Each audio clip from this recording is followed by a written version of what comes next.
Grinding. Something that has been present since the early days of gaming. Well, not really.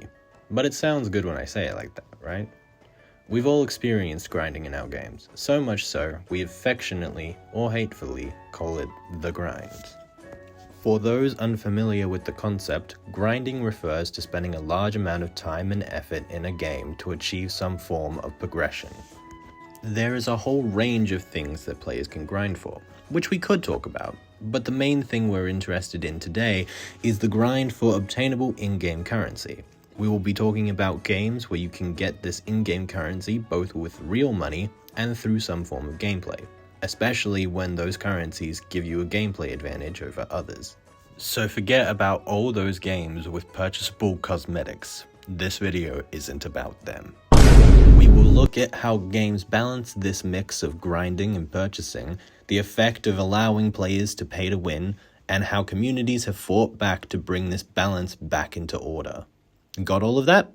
Good. Let's get into it. On November 17th, 2017, Star Wars Battlefront 2 released to mediocre reception.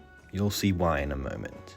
During Battlefront's pre-release and trial periods, EA presented a game with its characters locked behind a payment of in-game currency called credits. Yes, you could get them through playing the game, but EA has already thought ahead of you on that, limiting the number of credits you could earn to 1,500 credits per day. This means, to get the cheapest character, who costs 20,000 credits, you would have to grind the game for at least 13 days.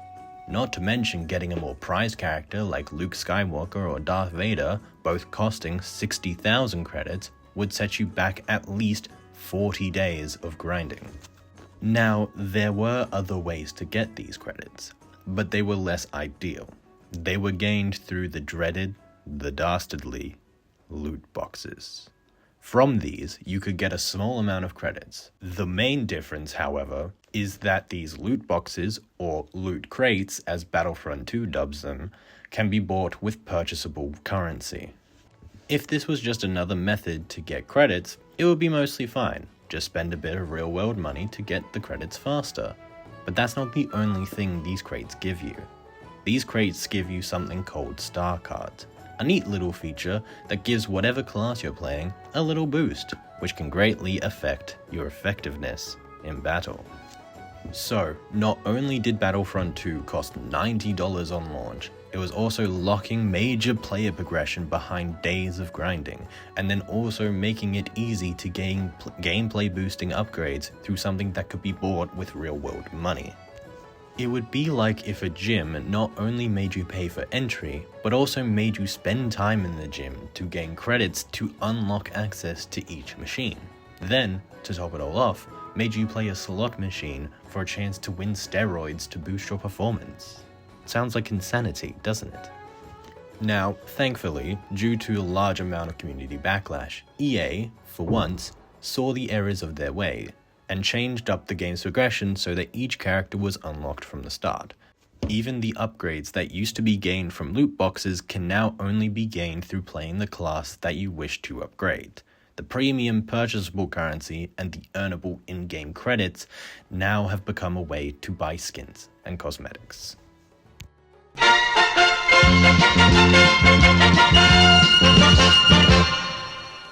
And then there's World of Warcraft, the king of MMOs and the king of grind. From the early days of endless mob farmings and long, painful treks across Azeroth, to today's weekly lockout, talent trees, and reputation ladders, WoW has always demanded time. You grind to level up, you grind to gear up, and you grind because if you don't, you fall behind. It's tradition. But in 2015, everything changed. Blizzard introduced the WoW token. Real money in-game gold out. Suddenly, gold wasn't just something you looted from mobs. It was a shortcut. A Blizzard-approved, real money, fast pass to progression. Now, here's how it works.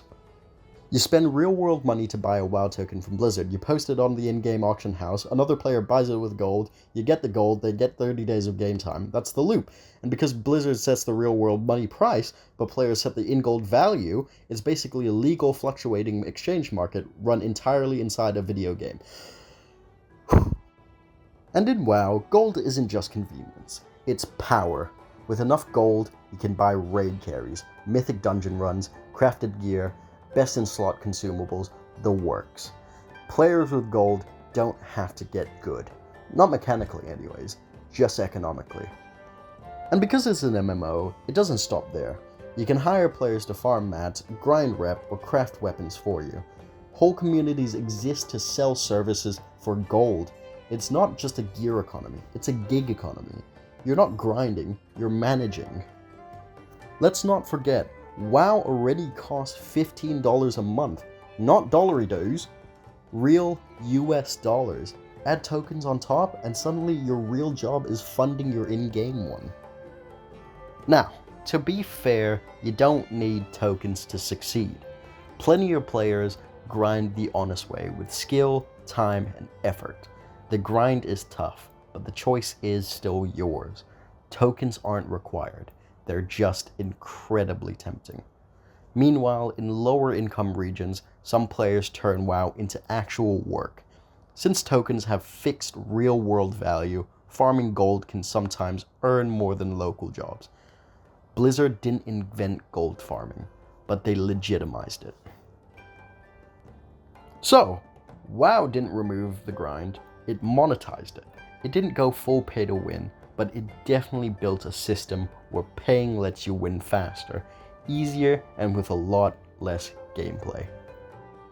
On the other hand, we have Clash of Clans, a mobile game where the grind doesn't just involve effort, it involves waiting. The way Clash of Clans works is that you attack or raid other people's villages, steal their resources, and then use them to upgrade the stuff in your own village. Up until recently, if you wanted to attack someone, you would need to wait around 45 minutes to train your army, brew your spells, let your heroes rest, and then after you attack them, you'd get around 500,000 gold elixir and maybe 1 to 3,000 dark elixir. This might seem like a lot, until you realize that even like basic upgrades like cannons could cost over 10 million gold. In fact, it costs 2.2 billion gold to max out your base. But this isn't even the worst bit. Every building, every upgrade, every laboratory research project takes hours, often days to complete. Unless, of course, you're willing to pay. Gems, the premium currency, let you skip wait times, buy better equipment for your heroes, buy resources, buy more builders, donate troops to clan members, all in exchange for your real-world money. And it doesn't stop there. The game limits how much you can build at once via the builders. With only 2 available for free, the rest, I hope you like pulling out your wallet. There's 5 builders total, with an optional 6th builder, which you unlock after you almost completely max out your builder base, which is the secondary village that comes with its own grind. And then there's also the 7th builder, which is the goblin builder, but he's so greedy that you have to pay him with gems every time you want him to do an upgrade for you. You get the picture. The builder base feels like a mini version of the main game. Same mechanics, different layout, but with a versus battle system that pits you directly against another player's base at the same time that they attack yours. It was designed to feel faster, but ironically, it introduces more waiting, especially as you reach the highest levels, and upgrades start taking just as long as in the main village. And to unlock that 6th builder, you need to complete a laundry list of tedious tasks, many of which take weeks or months unless you start spending gems. The developers also offer a battle pass, giving you powerful items like runes of gold that instantly fuel your gold storage, giving nearly 30 million gold, something that could take dozens of raids to earn manually. Combining all of this, we get the pinnacle of monetization, a game that subtly punishes free-to-play players while rewarding those who spend, turning what could be a fair tactical progression system into a carefully disguised paywall, with timers, premium currency, and exclusive advantages stacked against the average player. Although this seems a little shitty, you have to keep in mind that Clash of Clans is a free-to-play game, and that spending money is fully optional. While on the other hand, you have games like Battlefront 2 that try to squeeze money from the player despite costing $90 at launch. Clash of Clans flipped the pay-to-win formula into a sort of pay-to-progress strategy, where the player isn't punished for not paying, as you're only ever attacking players at a similar level to yours, and you have the ability to skip bases that you think are too difficult to defeat. This mostly negates the pay-to-win aspect of the game, and the user only ever feels compelled to pay for the game once they get invested into their base.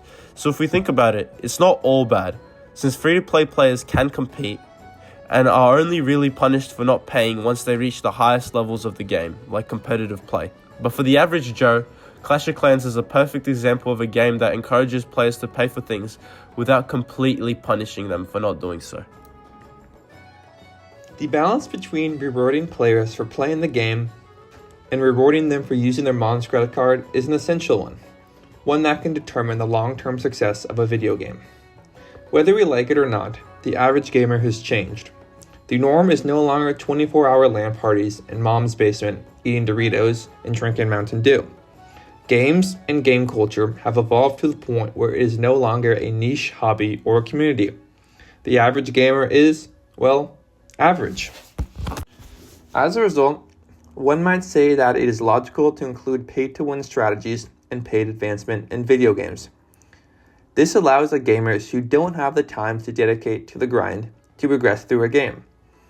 And it affords the die-hard, degenerate gamers the ability to grind their way to the top without having to spend a cent of their money. Yet, the line between fair grinding and exploitative monetization is far too thin and crossed far too often. Often, a gamer's success and enjoyment with a game has been attached to how much money they are willing to spend. Games like Battlefront 2 showed the video game industry at its worst. Not only is it a paid game, but it heavily rewards paid users. Instead of a weeks-long grind, players can instantly unlock the best characters just with a little money. Yet, Clash of Clans champions a more moderate approach to in-game purchases, an approach that respects the player. Payment is used to speed up and advance gameplay, not give users a substantial unfair advantage. Payment just cuts down on waiting, something a busy gamer might not have the time or patience for. A well-done elo system in the form of trophies allows competition between similar skill levels, regardless of if you've grinded or used your mom's credit card. Even if there are frustrations with pay to win, at the end of the day, it is still a free-to-play game. Moving forward, the free-to-play model, a relatively recent revelation, has a large impact on the game industry and a large impact on how games are monetized. While the free-to-play model has existed since the birth of mobile gaming, it has been popularized in console and PC gaming in the last few years. This is largely thanks to the unprecedented success of Fortnite, a free-to-play game whose success changed the industry forever, albeit that is a topic for another day. Fortnite, unlike many AAA games, offered no paid advancements, meaning no tangible competitive advantage could be gained from spending your parents' money. Instead, money could be spent on anime skins and Wu-Tang backblings. Fortnite proved you could make a wildly successful game without selling power. As the money and popularity chasing machines that gaming corporations are, they quickly took notice of Fortnite's success and subsequently tried to emulate it. Games like CSGO and Call of Duty Warzone, and soon to be Rainbow Six Siege, switched to the free-to-play model without impacting the gameplay experience. Money could be spent on skins, not weapons or power-ups. Yet, as expected, the greedy gaming corporations found a way to even mess this up. Games like Overwatch 2 and Genshin Impact, while free-to-play, lock characters and gameplay behind paywalls and paid battle passes. They've fallen back into the mistakes made by Battlefront 2, favoring making a quick dollar over cultivating a long-term community. Overwatch 2's missteps with monetization can also be attributed to the game's loss of popularity over the last few years. In the end, the line between fair progression and pay to win is razor thin. Rewarding the player for their time and effort can lead to a thriving community, while prioritizing profit can allow even beloved franchise to fall from grace. Supercell at its best, and Epic Games have demonstrated that this balance isn't possible. The future of grinding and monetization relies heavily on these game developers. True balance is achieved when the player's time and money is respected. And the challenge of a game developer isn't just making money. It is monetizing a game without ruining it in the process. We do not care.